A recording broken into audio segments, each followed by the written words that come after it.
मित्रांनो, एक लक्षात घ्या, नेहमी म्हणतात की खरंच 1 वर्षात पास होणं शक्य आहे का? 1 वर्षात खरंच पेपर निघतो का आपला? मी म्हणतो की खरंच शक्य आहे. तुम्ही जर 100% जर स्वतःचं देत आहे ना, विद्यार्थी मित्रांनो, असं एकही एक्झाम नाही की पास होऊ शकत नाही आपण. ठीक आहे.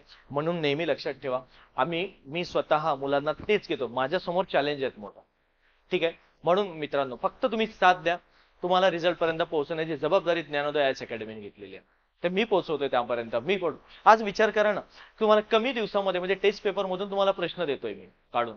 बरोबर आहे. कोणालाही जर पडताळणी करायची असेल तर त्यांनी जे टेस्ट पेपर झालेले आहे कधी पण यायचं आणि चेक करायचं. तुम्हाला प्रश्न दिसेल तुम्हाला.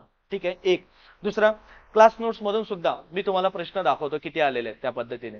एक आणि त्यानंतर जेवढे मी शिकवलेले आहे, जे मुद्दे मी शिकवलेले आहेत, शिकवण्यामधून तुम्हाला बरेच मुद्दे मुलांचे बोलण्यातून माझे मुद्दे क्लिअर निघालेले आहेत. म्हणजे विचार करा, गट ब चा पेपर ज्या त्या मुलांनी दिलेला आहे क्लासचा, त्या मुलांना इतका सोपा गेलेला आहे, बऱ्यापैकी त्या मुलांना आज भीती कमी होऊन गेलेली आहे. म्हणून बघा, आता पुढची तयारी गट क ची आहे.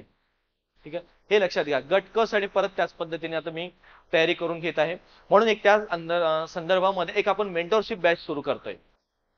बरोबर आहे. तर एक मेंटरशिप बॅच सुरू करतोय, ही फक्त 3 महिन्यासाठी बॅच असणार आहे.